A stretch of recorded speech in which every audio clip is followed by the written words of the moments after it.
আল্লাহ তাবারাকা ওয়া তাআলা তার হাবিব সাল্লাল্লাহু আলাইহি সাল্লামকে দুনিয়া থেকে উঠিয়ে নেওয়ার আগেই তার হাবিবের জবান মুবারক থেকে এই আখেরি উম্মতের জন্য আল্লাহ কিছু জামানতের ব্যবস্থা করে দিয়েছেন। কারণ আমাদের আগের প্রত্যেক উম্মতের নেতৃত্ব ছিল তাদের নবীদের হাতে। যতদিন নবী আছেন উম্মত আছে। নবী দুনিয়া থেকে বিদায় নিয়েছেন, উম্মতের মধ্য থেকে আল্লাহ আরেকজনকে নবী বানিয়ে দিয়েছেন। কানাত বানু ইসরাঈলা তাসুসুহুমুল আম্বিয়া কুল্লামা হালাকা নাবিয়্যুন খালাফাহু নাবিয়্যুন। বনি ইসরাইলের নেতৃত্ব ছিল নবীদের হাতে। একজন নবী ইন্তেকাল করলে আরেকজন নবী এই দুনিয়াতে উম্মতের মধ্যে আরেকজন নবীকে আল্লাহ দায়িত্ব দিয়ে দিতেন। আর আমার নবী বলেছেন ওয়া ইন্নাহু লা নাবিয়্যা বা'দি, আর আমার পরে কোনো নবী নাই। তাইলে ইয়া রাসূলুল্লাহ, আপনার পরে যে আর কোনো নবী নেই, আপনার নবুয়ত থাকবে কিয়ামত পর্যন্ত, আপনার উম্মত থাকবে কিয়ামত পর্যন্ত। তো কিয়ামত পর্যন্ত যে আমরা হক পথে থাকতে পারবো এরকম কোন জামিন আপনি কি আমাদের জন্য রেখে যাচ্ছেন? কোন জামানত? আমি তো জানি আল্লাহর নবী কোন মানুষকে রেখে যান নাই। এমনকি আবু বকর সিদ্দিক রাদিয়াল্লাহু আনহুকেও রাসূল পাক সাল্লাল্লাহু আলাইহি ওয়াসাল্লাম নিজের খলিফা বানিয়ে যান নাই। আবু বকর রাদিয়াল্লাহু আনহুকে খলিফা বানিয়েছে মুসলমানরা। সাহাবায়ে কেরাম আবু বকর রাদিয়াল্লাহু আনহুর উপর ঐক্যমত হয়েছেন যে তিনি উম্মতের খলিফা হবেন। আল্লাহর নবী কোনো মানুষকে তার খলিফা বানিয়ে এজন্য যান নাই, কারণ কোনো মানুষকে খলিফা বানালে কুল্লু নাফসিন যায়িকাতুল মাউত, একদিন তো মৃত্যু আসবে, ওই খলিফাও বিদায় নেবেন।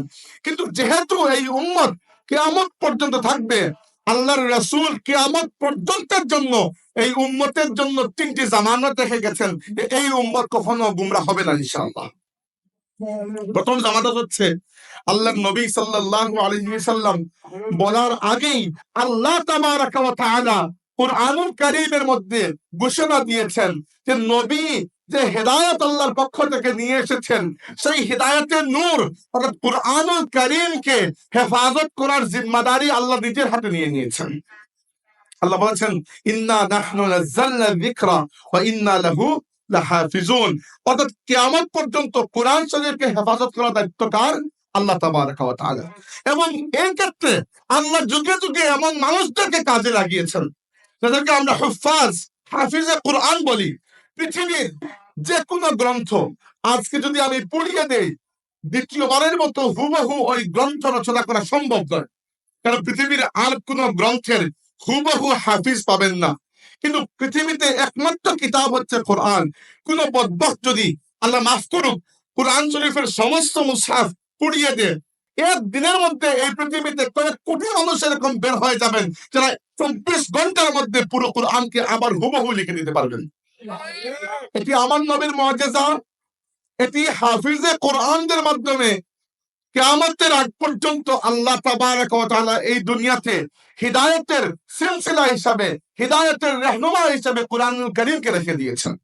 এক জামানত, অর্থাৎ হিদায়াতের নূর থেকে দুনিয়া খালি হবে না। দুই নম্বর জামানত, আল্লাহর হাবিব সাল্লাল্লাহু আলাইহি ওয়াসাল্লাম এই উম্মতকে বলে গেছেন যে তোমরা এই উম্মতের যে মূল ধারা আছে, এই মূল ধারা থেকে বিচ্ছিন্ন হয়ে আশেপাশে কোন লাইন ধরো না। কারণ ইন্নাল্লাহা লা ইয়াজমাউ উম্মতি আলা দালালা, আল্লাহ কখনো আমার পুরো উম্মতকে একসাথে গোমরাহ করবেন না। ওয়ামান ওয়ায়াদুল্লাহি মাআল জামাআ, আর আমার উম্মতের মধ্যে যারা ঐক্যবদ্ধ হয়ে থাকবে তাদের সাথে আল্লাহর কুদরতের সাহায্য রয়েছে। ওমান শাজ্জা শাজ্জা ইলান নার, আর যে আলাদা হয়ে যাবে সে আলাদা পথে গিয়ে জাহান্নামে নিক্ষিপ্ত হবে। এবার এখান থেকে আমরা কি বুঝলাম? বুঝলাম এটি যে এই উম্মতের একটা রাজপথ আছে, যে রাজপথকে আমরা সিরাতুল মুস্তাকিম বলি। এই রাজপথ আল্লাহর রাসূল আমাদের জন্য রেখে গেছেন। যে ব্যক্তি এই রাজপথ থেকে পথ ছেড়ে কোন ভিন্ন পথের পথ ধরবে, সে ওই পথে গিয়ে জাহান্নামে নিক্ষিপ্ত হবে। এবার সাহাবায়ে কেরামকে আল্লাহর রাসূল বললেন, বনি ইসরাইলের মধ্যে 72টি ফিরকা হয়েছিল। কয়টা? 72টা। আর আমার উম্মতের মধ্যে হবে 73টা। এর মানে এই নয় যে আপনি বসে বসে ফিরকা বানাবেন। নবী সতর্ক করে গেছেন যে ফিরকা হবে 73টা। 72টা ফিরকা জাহান্নামে যাবে, আর শুধু একটা হবে জান্নাতি। ওই জান্নাতি দলকে আল্লাহর নবী ফিরকা বলেন নাই, ফিরকা বলা হয় মূল গাছ থেকে ডাল যখন কেটে আলাদা হয়ে যায় ওটাকে ফিরকা বলে। আসল গাছ হচ্ছে মূল, আর মূল থেকে আলাদা হওয়ার নাম ফিরকা। তাহলে ওই মূল যারা, তারা যাবে জান্নাতে, আর ওই 72টা বাতিল ছোট ছোট ফিরকা যাবে জাহান্নামে। সাহাবীরা জিজ্ঞেস করলেন, ইয়া রাসূলুল্লাহ, ওই যে মূল ধারা যারা জান্নাতে যাবে এদের পরিচয় কি? আল্লাহর হাবিব সাল্লাল্লাহু আলাইহি ওয়াসাল্লাম বললেন, এদের পরিচয় হচ্ছে আল্লাযীনা মা আনা আলাইহি ওয়া আসহাবিহি। তারা ওই সকল মানুষ যারা সেই পথে থাকবে যে পথ আমি এবং আমার সাহাবীদের পথ। তাইলে আমরা উম্মতের মধ্যে আরেকটা জামানত পেলাম যে এই উম্মতের মূল ধারা কখনো গুমরাহ হবে না। আর আমি আপনাকে আজকে, ইন্টারনেটের যুগ, আজকে রাতে গিয়ে গুগলে সার্চ করবেন, এই পৃথিবীতে মুসলমানের সংখ্যা প্রায় 190 থেকে 200 কোটি। এর মধ্যে কোন মাসলাক বা মাযহাবের বা কোন দলের মানুষ বা কোন আকীদার মানুষ সবচেয়ে বেশি, আপনি পাবেন এখনো পর্যন্ত আল্লাহর হাবিবের উম্মতের মধ্যে 85 থেকে 87% মুসলমান সুন্নি অর্থাৎ আহলে সুন্নাত ওয়াল জামাতের অনুসারী। আর বাকি 13-14 মিলে বাকি যত বাতিল ফিরকা আছে, মাত্র 13-14 আল্লাহর নবীর সাহাবায়ে কেরাম থেকে শুরু করে প্রথমে যে বাতিল ফিরকা বেরিয়েছিল এটার নাম হচ্ছে খাওয়ারিজ, খারেজি ফিরকা। আর আজকের দিন পর্যন্ত যত বাতিল ফিরকা বেরিয়েছে, এই বাতিল ফিরকা মিলে 10 থেকে 13 ভাগ পর্যন্ত, 85 থেকে 87 ভাগ পর্যন্ত আল্লাহর নবীর উম্মত এখনো আহলে সুন্নাত অর্থাৎ সাওয়াদে আজম অর্থাৎ উম্মতের মূলধারা অর্থাৎ জান্নাতি হিসাবে দুনিয়াতে বেঁচে আছে, আলহামদুলিল্লাহ। আর 3 নম্বর জামানত আল্লাহ নবী দিয়েছে। 1 নম্বর জামানত হচ্ছে কোরআন শরীফের হেফাজত আল্লাহ করবেন। অতএব যে ব্যক্তি হিদায়াত নিতে চায়, কোরআন তার জন্য বহাল থাকবে। 2 নম্বর জামানত হচ্ছে উম্মতের বড় দলের সাথে চললেই হবে। নিজের থেকে আলাদা কোনো দল বের করে, আলাদা কোনো ফিতনা বের করে আলাদা হওয়া যাবে না।